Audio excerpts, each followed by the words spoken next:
De Friezen leefden altijd al nauw samen met land en water. Ze creëerden een agrarisch cultuurlandschap van onschatbare waarde. De 7 Friese agrarische collectieven en Landschapsbeheer Friesland hebben de afgelopen jaren samengewerkt aan het project Herstel Agrarisch Cultuurlandschap Friesland. Veel elementen uit de Friese oercultuurlandschappen hebben we hersteld. Van kruidenrijk Greppelland en Elzensingels tot Drenkpoelen en meer. Goed voor waterberging, reductie van CO2 en biodiversiteit. We bekijken enkele voorbeelden. Zoals Drenkpoelen.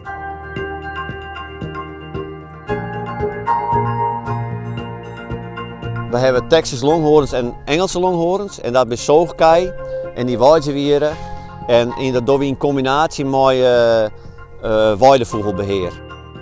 Ja, we hebben een kikkerpoel online, of een dobbe eigenlijk. Vroeger zijn het gewoon dobben. En het is nou eigenlijk voor de kikkers, maar ook voor alle orenlietse beesten die in de veert zwemmen, leven. En die hebben natuurlijk een extra leefgebied bij krijgen, zeg maar. Een ander voorbeeld, natuurvriendelijke oevers.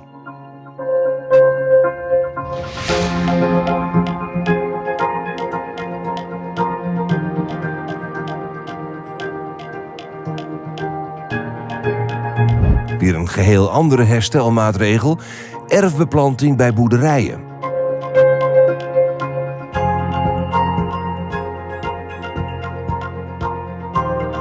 De nieuwe BM die passen heel erg bij deze monumentale plaats. Een BM met single je er echt bij, vind ik. Door naar kruidenrijk Greppelland. Dit stuk land wie vroeger Greppelland, maar wij hebben het in de 80er jaren draineerd en vlak maken. Zat toen, de moorden weer.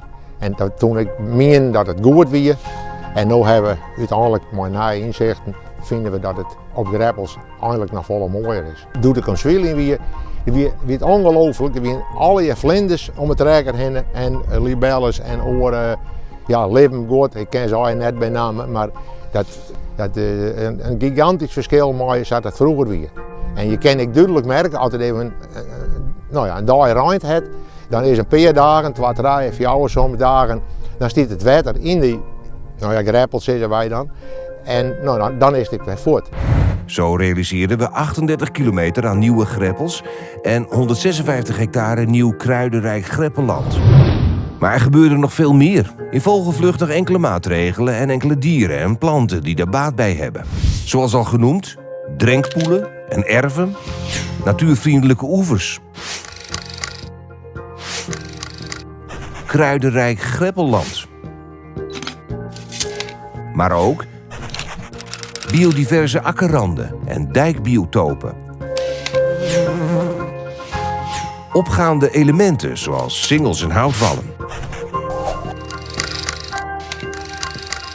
Opvaarten, erven van staten en stinsen, aanleg van duikers en de aanleg van tuinwallen, zoals hier in Gaarsterland.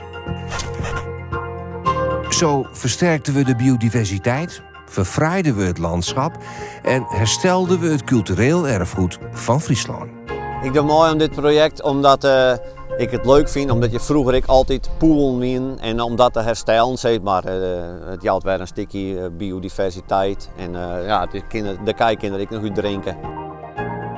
Ja, ik ben er heel wijs mee dat we dingen hebben. Het is alleen nog één ding, het is jammer dat we net meer dingen hebben. Want het mooie ook een bunder als 5 en ik zou nog wel zo'n stuk erbij hebben. Het is, dit is heel mooi.